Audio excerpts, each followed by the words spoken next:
So you're probably wondering how on earth I ended up with this over 2,000 pound ox.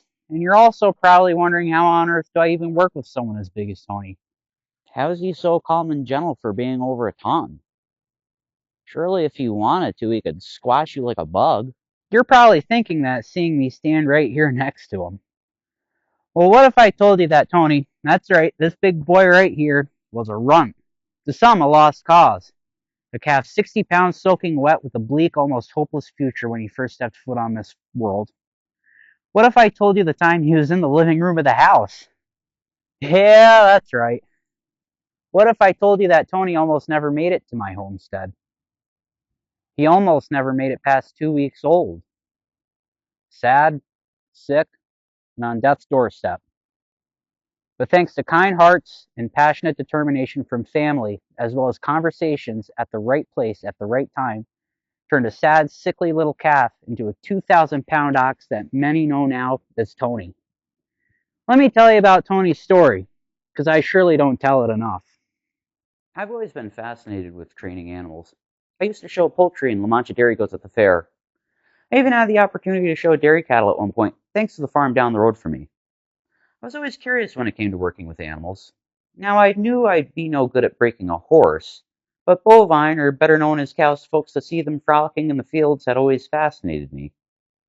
Oxen piqued my interest. To think that you could guide such a large animal with just a goad or a buggy whip and a few voice commands. Truly a unique connection between man and beast. The internet can be a very useful tool to learn, and I was researching breeds of cows popular for oxen. The breed Devon stood out to me. Devons are bright, sharp, and eager to get the job done. Some find them a challenging breed to work with because of these traits. I saw the quality of these traits, and because of that, the breed captured my interest. Now, on to how Tony first came about. One day I was helping my grandmother move into her new apartment. My Aunt Brandy stopped in, and I was telling her all about my interest in oxen and how one day I wanted an ox or two of my own. She told me that her daughter, my cousin Megan, was working on a farm in the Hudson Valley at the time that raised Devon for beef cattle. I told her that Devon made great oxen.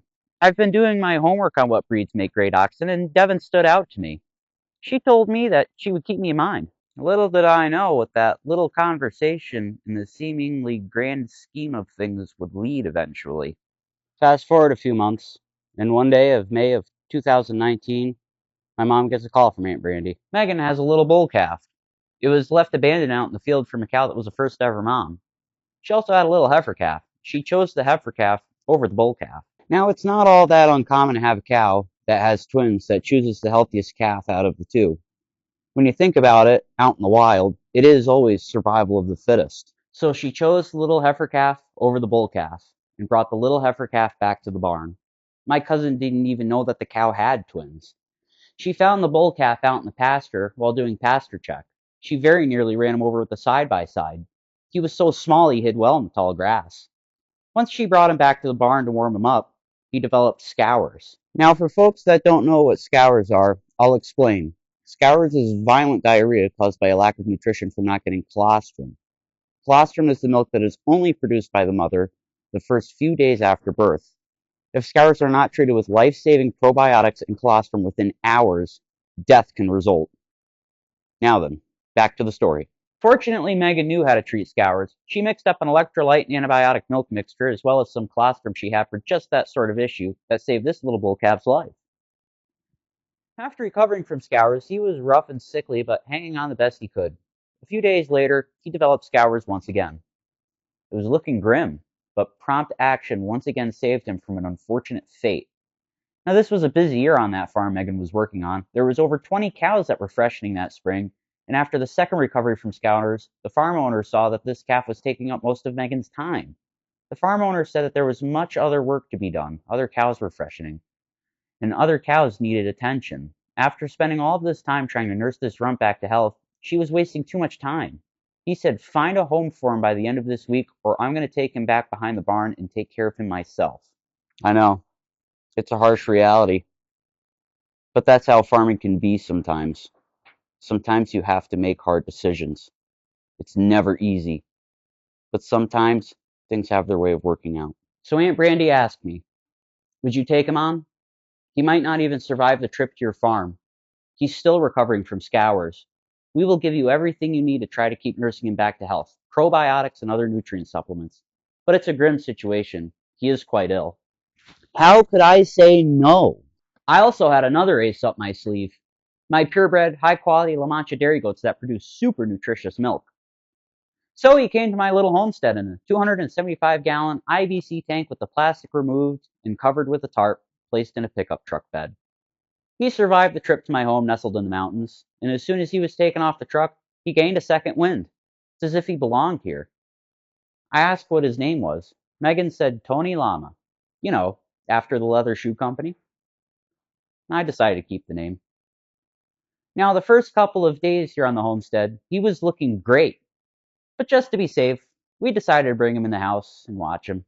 You know, keep him warm. This was one of my goat halters. At one point it fit Tony. I don't think it'll fit now.